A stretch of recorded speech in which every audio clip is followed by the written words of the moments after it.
지혜로운 삶에 대하여 신 그들은 언제부터인가 모습을 감추고 사라진 듯 보이기에 인류의 순수의식은 신 그들은 죽었거나 더는 없다고 말한다. 특히 예수사 후부터 오늘날에 이르기까지 집단적 자의식과는 동떨어진 유일신을 말하는 특정 종교에서나 볼 수 있는 여호와를 신하로 취급한다. 나 역시도 신 그들을 직접 눈으로 본 적이 없으며 신 그들을 믿게 만드는 성경을 대할 때면 신 그들에 대하여 의심이 가는 것도 사실이다. 오늘날 주장에 대한 근거가 과학으로 입증이 되어야 하고 진리가 무엇이든지 간에 다수의 견해가 가리키는 방향에 따라 옳고 그름이 정해지는 세상이다. 진리가 무엇인지 모르고 옳고 그름의 기준도 모호해버린 현대인의 삶에서 지혜로운 판단은 여간 어려운 일이 아니다. 다수가 원하는 방향이면 그 길이 선한 길이든 악한 길이든지 상관없이 다수만 따라가는 것이 편한 세상이 되었다. 물 흘러가듯 하면 되는 것이고 자신에게 피해만 없으면 어떠한 선택도 방관자가 되게 만든다. 지혜를 밝혀서 정확히 현실을 볼 수 있는 눈을 길러야 한다.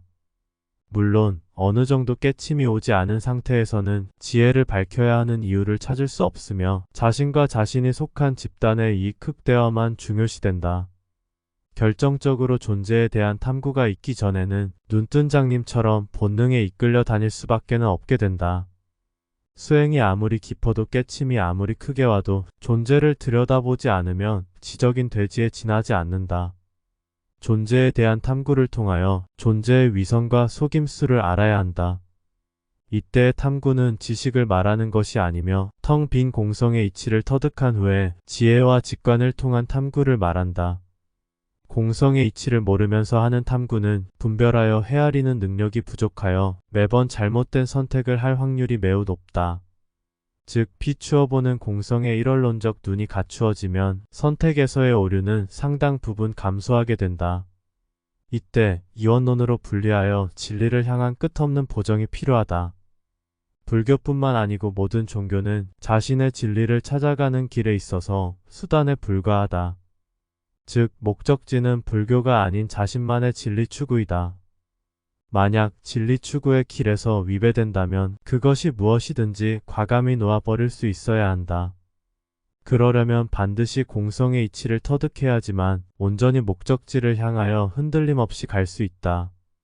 이 길에서 가장 근원적인 문제는 창조냐 진화냐이며 신 그들이 실제로 존재하는가이다. 아무리 똑똑하고 현명해서 예리한 판단력을 지닌 사람일지라도 공성의 이치를 터득하지 못한 사람은 자신의 꾀에 자신이 속아 넘어가고 만다.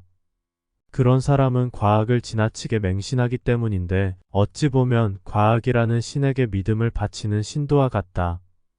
여러 번 얘기했지만 한종에서의 진화는 이루어지지만 원숭이가 인간으로 되듯 종을 뛰어넘는 진화는 불가능하다.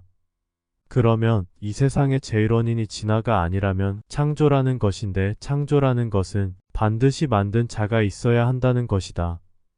우연히 인연에 의하여 모였다가 흩어지는 그런 연기법과 같은 창조란 있을 수 없다. 따라서 그 만든 자를 가리켜 창조주라는 대명사를 쓰는 것이다. 구체적으로는 창조주는 시나리오를 만들었으며 실제로 제작한 자는 창조주가 만든 부하들, 즉 신 그들이 만들었을 가능성이 크다. 우리가 과학에 속고 있는 것은 없을까?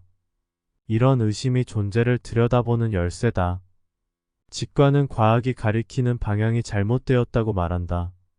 다수의 견해가 오염된 정보를 믿던지 의도된 정보에 속아 진실이라고 믿든지에 상관없이 스스로 비추어 보면 생활과학을 제외하고 앞에 이론이라는 말이 들어가는 이론과학은 모두 허구에 가까움을 알게 된다. 인류는 부조리한 세상에서 벗어나기 위하여 신을 만들었고 아무 관여 없이 무심한 신에 대하여 마침내 사망 선고를 하였다. 그러나 그것은 인류의 필요에 의한 선택에 불과한 것이고 공성을 알고 난 후에 깊이 존재를 들여다보면 창조 속에서 신 그들이 만들어 놓은 견고한 존재 시스템을 알게 된다. 반면 공성의 상태에만 머물면 모든 만물을 일원성으로 보게 되어 분별이 사라지니 마음은 여여해져 고요하지만 불성이 존재와 합의를 이루어 존재를 더는 볼 수 없게 된다. 이렇게 되면 오직 지금만 있게 되어 윤회도 안 보이게 된다. 또한 두루 깔린 긍정심은 벗어나려는 마음을 일으키지 않기에 존재를 벗어나는 데 걸림돌이 된다. 공성의 이치를 깊이 알았으면 그 다음에는 존재에 대한 탐구가 이루어져야지만 존재에 대한 미련이 모두 사라진다. 이것이 윤회를 끊는 유일한 방법이다.